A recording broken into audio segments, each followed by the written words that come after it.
उसने खुद के लिए एक गड्ढा खोदना शुरू कर दिया। लेकिन फिर जो हुआ उसकी उसने कल्पना भी नहीं की थी।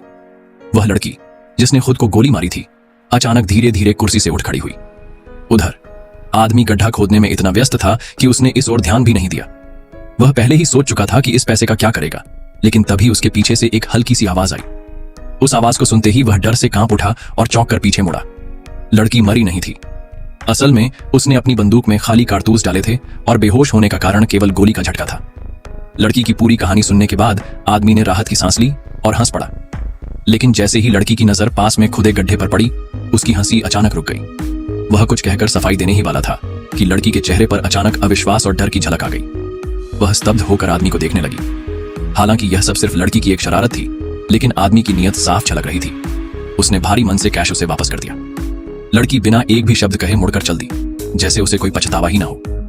आदमी का चेहरा सख्त हो गया और उसने अनायास ही पास पड़ी फावड़े को कसकर पकड़ लिया।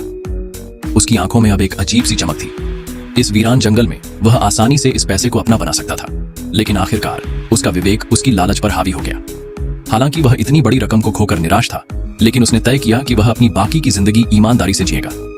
पर उसे इस बात का जरा भी अंदाजा नहीं था कि उसकी हर हरकत रिकॉर्ड हो रही थी। असल में यह सब लड़की की एक सुनियोजित चाल थी। वह एक लाइव स्ट्रीमर थी और उसने प्रसिद्धि पाने के लिए इस तरह का बेशर्मी भरा मानवता परीक्षण किया था। लाइव स्ट्रीम के दौरान लाखों दर्शकों ने यह सब देखा। लोगों ने आदमी को जमकर गालियां दी कि वह पैसे के लिए किसी को भी धोखा दे सकता था, और अंत में वह हत्या करने तक की सोचने लगा था।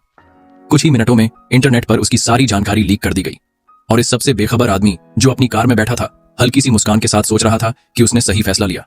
लेकिन उसे नहीं पता था कि जो युद्ध उसके सामने था उसमें कोई विजेता नहीं होने वाला था।